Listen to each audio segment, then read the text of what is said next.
This can actually happen to your inverter if you get your panels connection wrong. Let's take a look.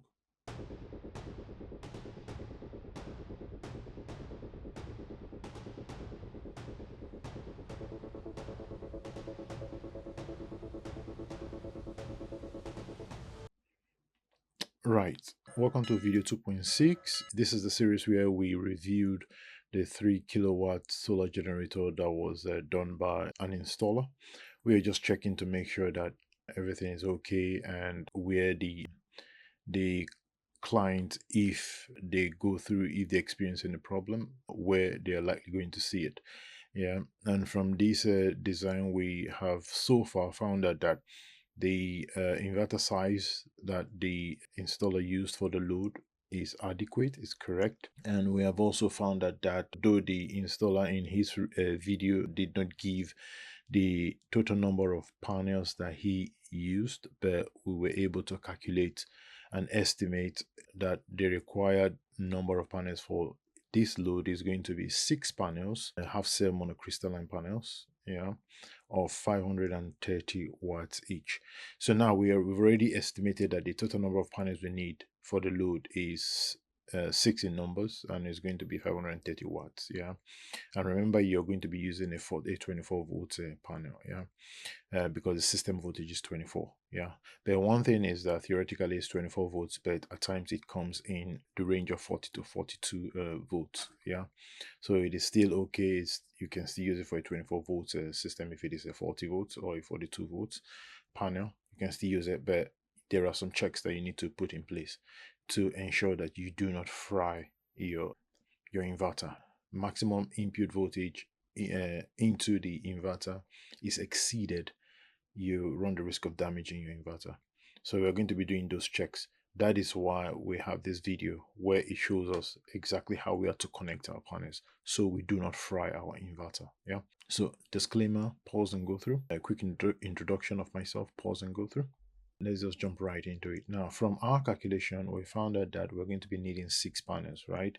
And these 6 panels are rated at 24 volts, and the maximum power per panel is 530 watts. This is the one we selected, yeah, based on the availability in the market that is near us, yeah. So the inverter, again, one thing is that when you're going to be doing your panel connection, you have to always work with the manufacturer's specification stated in the inverter datasheet. So you have to be working very closely with the inverter datasheet. So in this case here, we have only one PV input, yeah.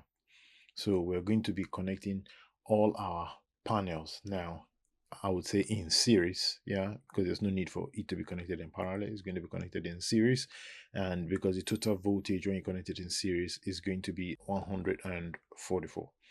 Yeah, so we are not to exceed, according to the data sheet, we have a maximum PV allowable input of 500 volts. Yeah, so we are not to exceed that. So if we then take our 6 monocrystalline panels, yeah, half cell monocrystalline panels, the 6 of 530 watts, yeah, and then we connect everything in series, we're going to have a maximum voltage of 144 volts. Now, if you look into the MPPT charge controller, yeah, it will have a voltage range. Yeah, the PV array MPPT voltage range is from 40 volts to 450 volts, and this is well within that range. So our system is going to work very well. Yeah, we are well within that range. The one thing we also must check is that we do not exceed the maximum PV array open circuit voltage, which is what we have here. You should never exceed that. If you exceed 500 volts going from the panel into your inverter will just burn. Yeah. So, and to become a fire risk.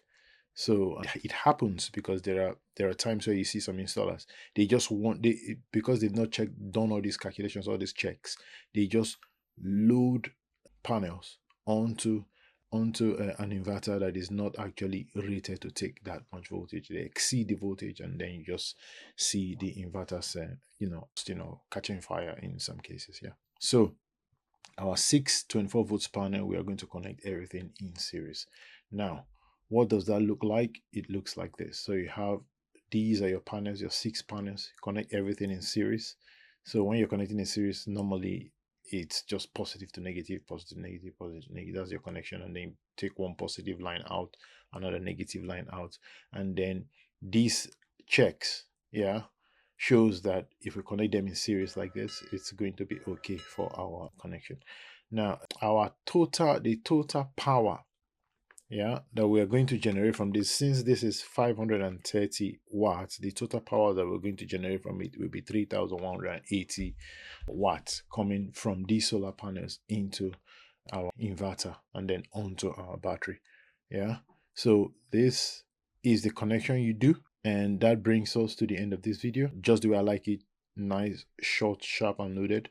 And I hope you have learned something from this video, and I hope that your connections, you do your connection, your solar panel connections going forward correctly. Yeah, because this ultimate aim is that the customer gets a very good experience using solar generator.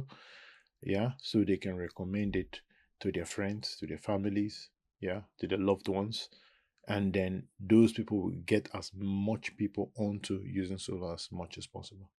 Yeah, so that is the aim, and I hope you have enjoyed it. If you have any questions, please reach out to me, and don't forget to like, share, and subscribe, and I'll see you on the next one. And coming up next is going to be our battery connection. How do we connect our batteries so that we again do not damage the system? Yeah, all right, I'll see you on the next one.